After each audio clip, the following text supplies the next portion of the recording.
वो जो भारतीय इतिहास का एक बहुत इंपॉर्टेंट सेगमेंट था जो था 1911 का दिल्ली दरबार।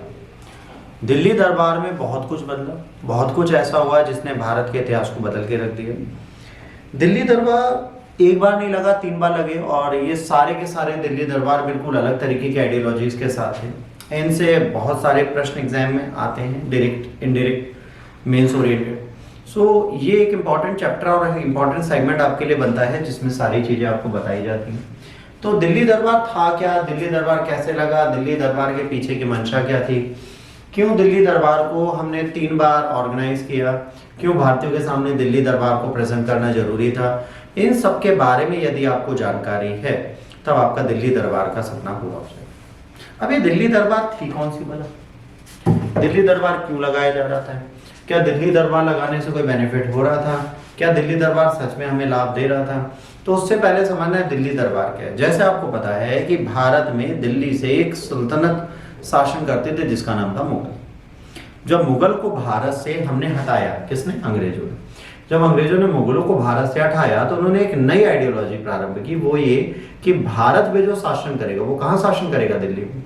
तो अगर ब्रिटेन में किसी राजा का इनॉग्रेशन होगा तो वो भारत का भी राजा बन गया, तो वो भारत का राजा भारत में आके दोबारा इनॉग्रेशन कराएगा। जैसे लंदन में जून में उनका इनॉग्रेशन हुआ, पर भारत में उनको दिसंबर में इनॉग्रेट किया गया।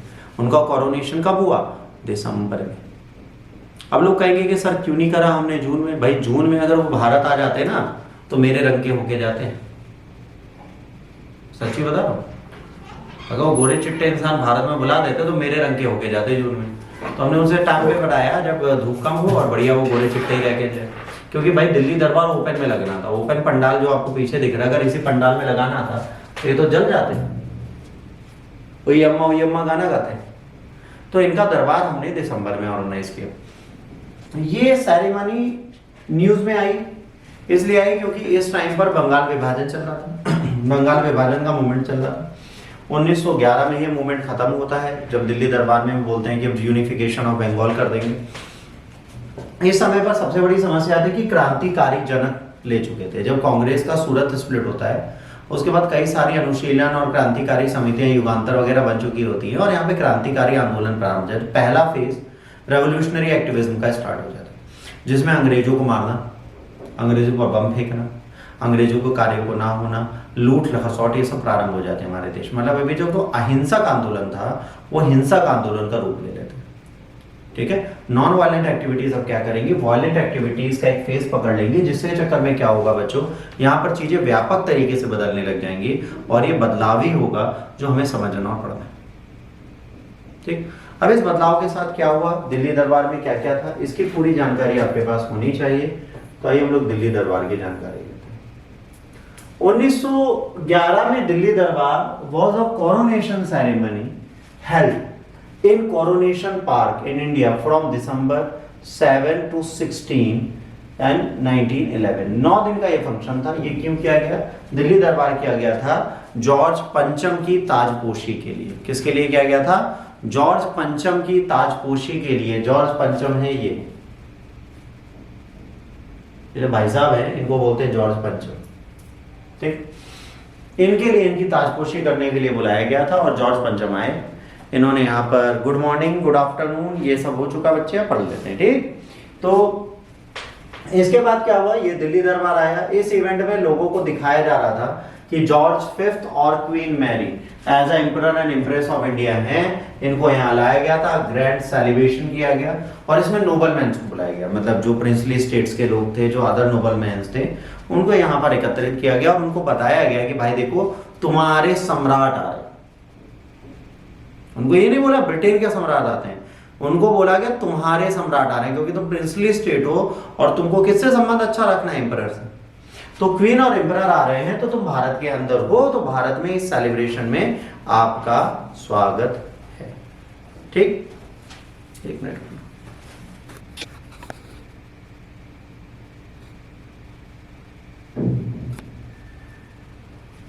ठीक, इन्होंने ये कहा कि भारत में आपका स्वागत है। इन्होंने कहा ठीक है सर, कोई दिक्कत नहीं है, वेलकम करा, बहुत अच्छी बात। अब इसके बाद दिल्ली दरबार जो था 3 बार हुआ, याद रखना, ये ईयर याद रखना। एक हुआ था 1877 में, एक हुआ था 1903 में, और तीसरा हुआ था 1911। 3 बार दिल्ली दरबार का गठन किया गया। ठीक है, तो दिल्ली दरबार कितनी बार हुआ? 3 बार।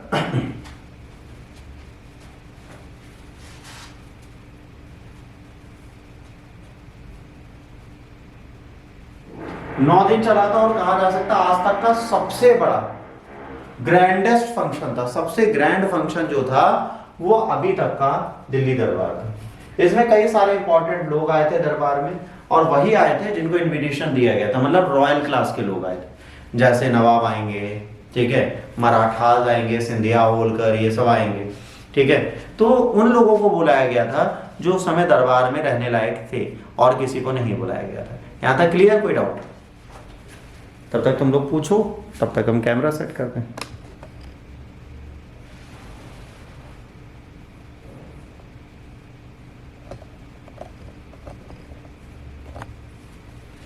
जी बच्चों, यहां तक कोई डाउट? देखिए, बाकी टीचरों के लिए कैमरा सेट करने के लिए व्यक्ति खड़े रहते हैं। जब हम पढ़ाते हैं ना, तो ओनर की इज्जत ओनर जैसी होती है। जैसे होता है ना, आपका एक बिल है, आप चूहे हो, तो जब दूसरे चूहे आएंगे तो इसी चूहे को जाना पड़ता है पार्टी कराने। तो हमारी इज्जत बिल्कुल नहीं होती है, हमारा ऑफिस हमारी इज्जत नहीं करता, कहता है ऐसे तो खुद आता है, छोड़ो, इग्नोर करो। ऐसे इग्नोरेंस मिलती है, वो तकलीफ होती है कभी कभार, क्या मिलती है ना मिलती। यहाँ तो बच्चे इग्नोर कर देते, कह रहे थे दिन भर यहाँ बैठते, कभी पूछ लेंगे जाके जाएंगे, मतलब कौन इज्जत नहीं करता। अरे कम से कम शिक्षक की इज्जत, एक दो बंदा कैमरे के सामने खड़ा हो, कोई खड़ा ही नहीं होता। कैमरा और हम एक दूसरे से अक्सर ही बातें करते हैं, यही होता है जीवन में, और तकलीफ होती है। और जो बच्चे बैठे हैं उनसे मतलब ही नहीं रहता। सर हिंदी मीडियम है तो बेटा अंग्रेजी तो बोल ही नहीं रहा, मुकीम हिंदी बोल रहा हूं। जब आपको नोट्स मिलेंगे हिंदी में मिलेंगे, और इंग्लिश का एक भी शब्द आप बताओ जो मैंने अभी बोला। इंग्लिश पढ़ के मैं आपको शुद्ध हिंदी में समझा रहा हूं कि नहीं? तो और कैसे हिंदी समझा जाएंगे आप बताएं भाई साहब। आप शुद्ध हिंदी में वार्तालाप करना चाहते हैं तो आइए, हिंदी को अंग्रेजी को हम शुद्ध हिंदी में ट्रांसलेट कर देते हैं आपके लिए, जैसी आपकी भावना। प्रभु की भावना रही जैसी, तिन मूर्त देखी वैसी, हमको कौनो दिक्कत। ठीक है, एक शासकीय आदेश पारित किया गया, दिनांक उस दरबार की थी 22 मार्च 1911। 22 मार्च 1911 को एक शाही फरमान जारी किया गया। ठीक है,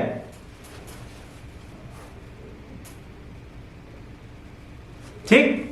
अब यहां पे क्या हुआ, जिसमें ये कहा गया कि जॉर्ज पंचम और क्वीन मैरी जो है वो कहां से आई थी? टक, टी के प्लेस का नाम है। इसकी हिंदी भी टकी होगी, अंग्रेजी भी टकी होगी, ठीक है ना। और इनको क्या कहा गया? 22 मार्च 1911 को लंदन के अंदर इनको नया सम्राट और नई सामग्री घोषित कर दिया गया। मतलब क्वीन और जो इनकी वाइफ थी वो क्वीन बन गई, इंप्रेस बन गई, और जो ये थे प्रिंस, ये क्या बन गए? किंग। तो किंग एंड इंप्रेस किसको, एम्परर एंड इंप्रेस किसको बनाया गया? जॉर्ज पंचम और क्वीन मैरी को। ठीक है, दिस दरबार was so grand that every nobleman. अब ये वहां हुआ, कहां? लंदन में। इंडिया में भी हमने कहा भाई हम भी बनाएंगे। जहां पे नवाब बाबा बैठे थे और ये जहां पे गवर्नर बैठे थे, कह रहे यार इस नए वाले राजा को खुश करने की जरूरत है। तो कह रहे कैसे खुश होगा? कह रहे इसको यहां बुलाते हैं, बढ़िया यहाँ पे बिरयानी खिलाते हैं, बढ़िया पाव भाजी खिलाते हैं, बढ़िया दाल बाटी चूरमा खिलाते हैं। तो जब ये खाएगा तो कहेगा वाह क्या मील है। तो भारत में खाना खाने के पर्पज से इतना महंगा दरबार बना दिया लोग। जोमेटो स्विगी देते, ऑर्डर कर देते, काम हो जाता है। बट पैसा खर्च करना है, दिखाओ। अंग्रेजों की एक आदत है, पहनेंगे फटा टकुआ बट उसमें लिखा होगा गुची मुची। हमारे उन कपड़ों से पोछा लगता है। हमारा देश फटे कपड़ों से पोछा लगाता, फटे कपड़े पहनते हैं। जैसे हमारे देश में जो पोछा फेंक दिया जाता है कबाड़ में, वो उठाते हैं, उसको प्रेस करते हैं, धोते हैं, उसमें लगाते हैं मुची, गुची, और लंदन में बिक जाते हैं। दिखाओ वाली कंट्री, क्या करें? इसीलिए तो पैसा लूटा है। सुन, अब ये दरबार जो था बहुत ग्रैंड था, मतलब बहुत विस्तृत, बहुत विशाल ग्रैंड था। इसमें नोबलमैन आए थे। नोबलमैन का मतलब क्या होता है? जो रिच क्लास थी। प्रिंस आए थे, जो देखो इंडिया में आपको एक किंग नहीं, प्रिंसली स्टेट वर्ड है। प्रांतीय शासकों में प्रिंस हैं, किंग के आगे किंग नहीं बैठेगा। ठीक है, सारे प्रिंसेस आए थे। ठीक है, और अदर पीपुल्स आए थे। और कौन से लोग आए थे जो उस समय पे बहुत इंपॉर्टेंस रखते थे, बहुत बड़ा नाम भारत के अंदर थे, उनको भी बुलाया गया था। सर आप भी आइए कबाब खा के जाइए, उनको भी बुलाया गया था। तो ये पर्सनली जितनों को बुलाया गया था वो आए, इनके आगे आए, महाराज प्रणाम, मुबारक हो, आप यहाँ के सम्राट बन गए। अब देखो कंट्रोवर्सी होने का कॉन्सेप्ट क्या है, मैं भारतीय हूं, ठीक है, और मैं आपके सामने कह रहा हूं अंग्रेज बहुत गंदे। अभी यहाँ पे क्वीन मैरी बैठ जाए, अरे मैडम क्या खाएं, मैडम प्रणाम, तो कहोगे सर तो यार बेवकूफ बनाते हैं, इधर कहते हैं गंदे हैं, उधर उन्हीं के पीछे पीछे भाग रहे हैं।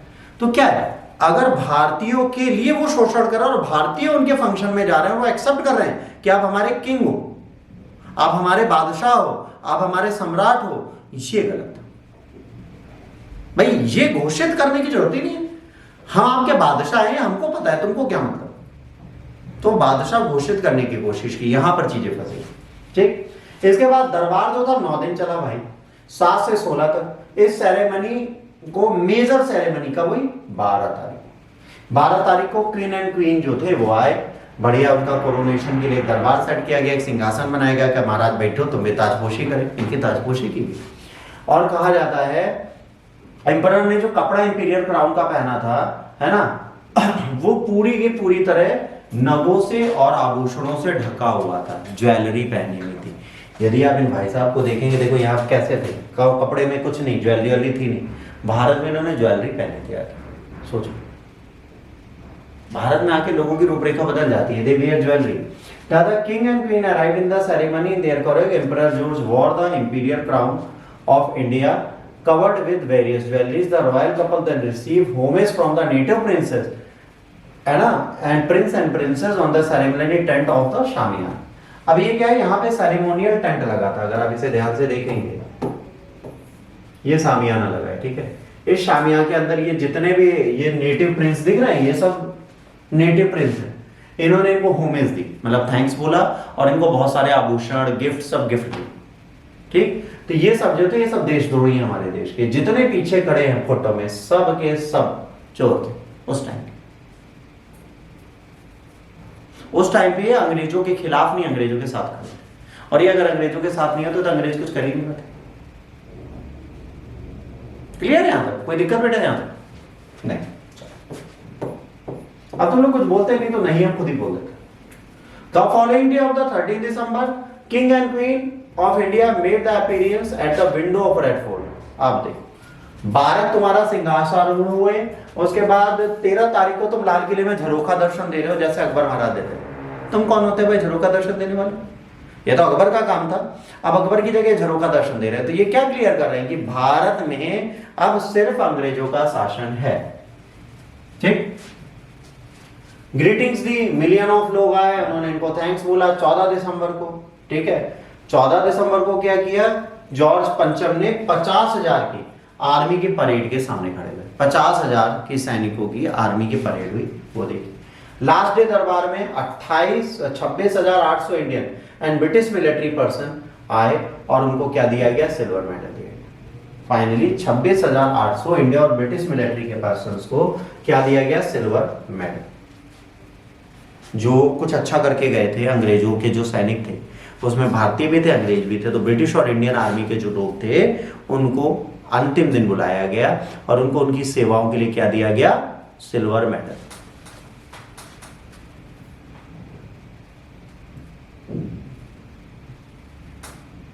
अब यहाँ क्या, कई सारे, ठीक है, किंग एंड क्वीन जो थे भारत के, वो सब होमेज देने आए थे इनको।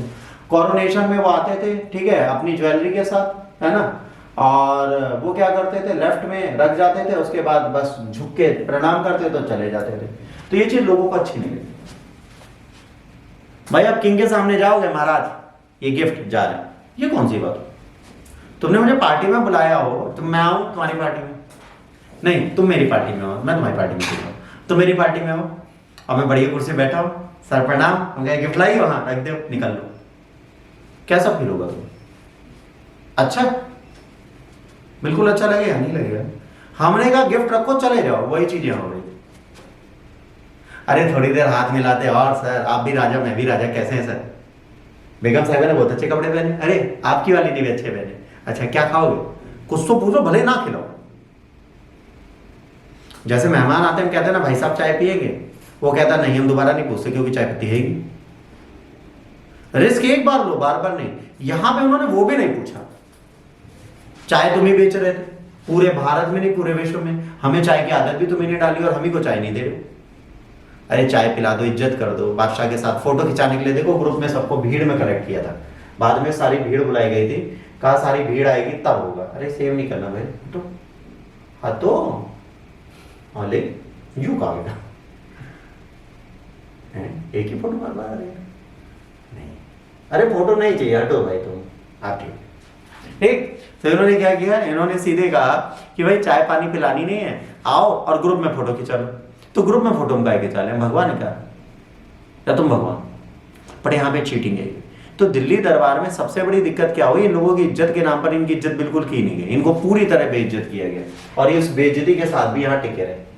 ठीक है, देख गायकवाड़ ऑफ बड़ौदा, माधवराव सिंधिया, ठीक है, महाराज सियाजी राव, ये सब जब गए इन्होंने कहीं ना कहीं बहुत ज्यादा बेइज्जती की। सियाजी राव जब गए, भाई आप एक टाइम पे हिंदू शाही डायनेस्टी की बात कर रहे थे, अखंड भारत की, आज हम अंग्रेजों के आगे झुके खड़े, चंद पैसों के लिए तुम झुके, वो भी इन गोरी चमड़ी वालों के आगे, बुरा लगा।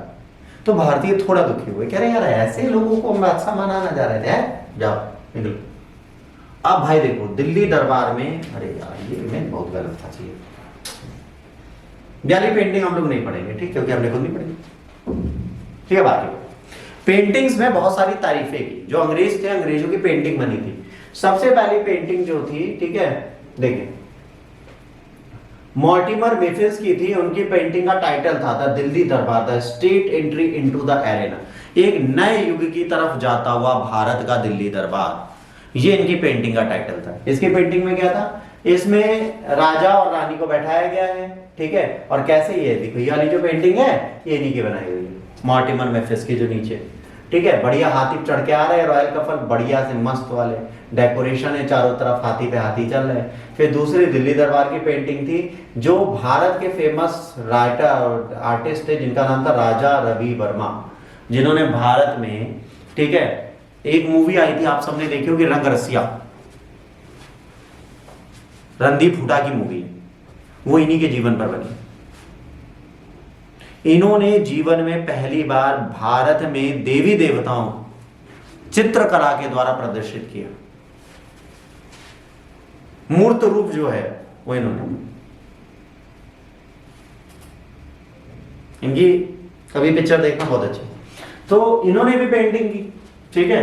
इन्होंने कहा दिल्ली दरबार जो था, it depicts the scene from an earlier Delhi Durbar, 1903 के दिल्ली में डाला, photograph shown in the group of Indian princes, और देखा कि जो भारत के लोग थे वो इनको क्या करते हैं, बहुत ज्यादा होमेज देते हैं। उसके बाद अदर आर्टिस्ट आए थे जिनका नाम था एडविन लॉर्ड, इन्होंने दिल्ली दरबार जो बनाया गया था उस इवेंट को दिखाया। जो पहली पेंटिंग आपको दिखाई है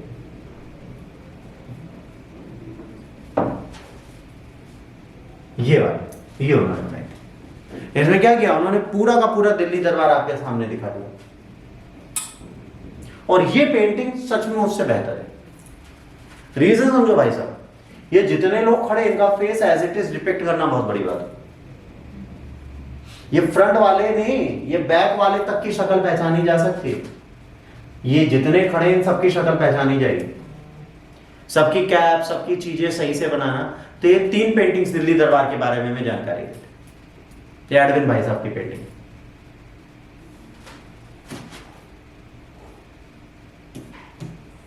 यह हाथी वाली तो मैं बड़ी अच्छी लगी, बट इसमें पता नहीं चल रहा है।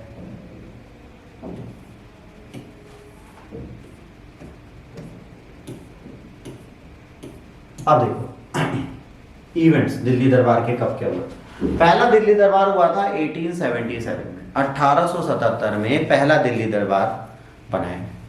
इस दिल्ली दरबार में क्वीन विक्टोरिया को क्या कहा गया कि ये भारत की सम्राज्ञी हैं, she is the emperor of India, impress of India. इसके बाद 1903 सेकंड दिल्ली दरबार होता है, जब कोरोनेशन सेरेमनी होती है एडवर्ड 7th की और क्वीन अलेक्जेंड्रा, ठीक है। कौन आता है, एडवर्ड 7th है, क्वीन अलेक्जेंड्रा। इसके बाद अगले आते हैं दिसंबर 1911।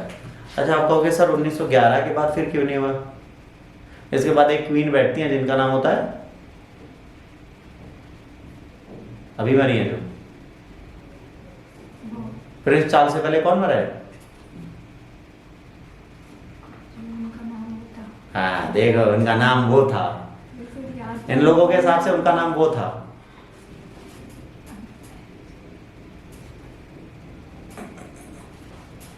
चल सोचो तब तक। तीसरा दिल्ली दरबार होता है जब जॉर्ज और क्वीन मैरी आती हैं। इसमें किंग अनाउंस करते हैं कि दिल्ली से, कोलकाता से कैपिटल कहां चली जाएगी? दिल्ली। ग्रैंड बैंक्वेट हेल्ड होता है रेड फोर्ट में, ठीक है। गार्डन पार्टी दी जाती है, ठीक है, जिसमें लोग आते हैं। जो राष्ट्रपति भवन आज बोला जाता है उसे पहले क्या बोलते थे, है ना, वाइस रीगल लॉज। तो वाइस रीगल लॉज जो था उसको आज राष्ट्रपति भवन बोलते हैं। वहां पे एक पार्टी दी जाती है। 18 दिसंबर को दरबार हेल्ड किया जाता है। इंडियन प्रिंसेस चीफ ये आते हैं ब्रिटिश मोनार्क के सामने। 19 दिसंबर को दरबार आता है। जनरल पब्लिक जो होती है उनके सामने आते हैं। कहा जाता है तकरीबन 1 लाख लोगों की भीड़ होती है। दिसंबर 20, 1911 को, ठीक है, क्या होता है, क्वीन और ये कहां चली जाती हैं? आपने होम वतन जिसको बोलते हैं लंदन वापस। ठीक, अभी कौन सी महारानी मरी थी? चार्ल्स प्रिंस हैं अभी नहीं, अभी कौन मरा था? क्वीन कौन सी मरी? अब उनकी बात करें। अब दिल्ली दरबार के लिए कंट्रोवर्सीज क्या थी, इसके बारे में बात करेंगे। क्या विवाद थे दिल्ली दरबार के? कुछ पर्टिकुलर विवाद थे, वो विवाद क्या थे इसके बारे में आप लोगों को जानकारी देनी है। तो बताएं क्या विवाद हो सकते हैं? खिसक खाया जाता है बार बार यार।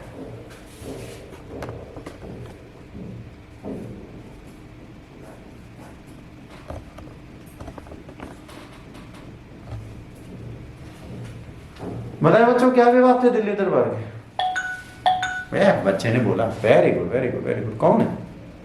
चला गया? अरे यार ये तो चीटिंग हो गई।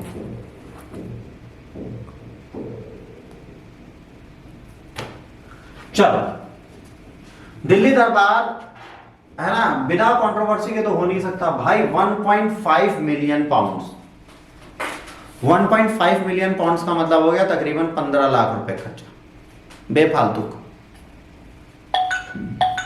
ठीक है। 15 लाख रुपए से ऊपर का खर्चा बिना किसी कारण के इन्होंने कर दिया। कोई फायदा था नहीं इसका। जी बेटा बताए। ठीक, पहला इशू बोलिए बोलिए, चाहा बोलो बेटा।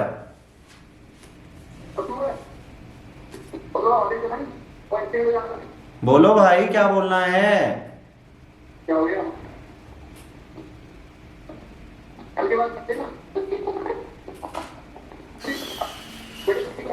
बेटा ऐसी चीजें मत किया करिए ना कि हमको गुस्सा है।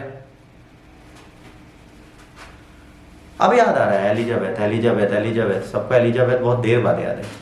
क्वीन एलिजाबेथ सर आ रही थी वो याद, लेकिन मैं सोचा कहीं गलत ना हो। कोई बात, गलत भी होगा तो क्या होगा। आप लोगों को एक चीज हमेशा सिखाऊं, जब आप तैयारी कर रहे हैं तो आप ये मत सोचो कि आप गलत बोलोगे। गलत बोलोगे तभी तो सही होगी। इंसान सीखता अपनी गलतियों से, तो गलतियां करते रहिए। जिस दिन आप गलतियां करना बंद कर देंगे उस दिन आप सीखना बंद कर देंगे। तो सीखते रहो, जागते रहो, गलती करते रहो। अब कॉस्ट, सबसे पहले खर्चा बहुत हुआ उस टाइम पर जब हमारे देश में क्या चल रहा था? अकाल, भूखमरी, हम भूख से मर रहे थे। जब हम भूख से मर रहे थे उस समय जरूरत ही नहीं थी इतना बड़ा फंक्शन करने की। ठीक है, जरूरत बिल्कुल नहीं। अगर हम भूखमरी से मर रहे हैं तो क्या ऐसी इवेंट को बनाने की जरूरत है जिसमें हम लोग झेले खुद ही? तो हमें ऐसे कोई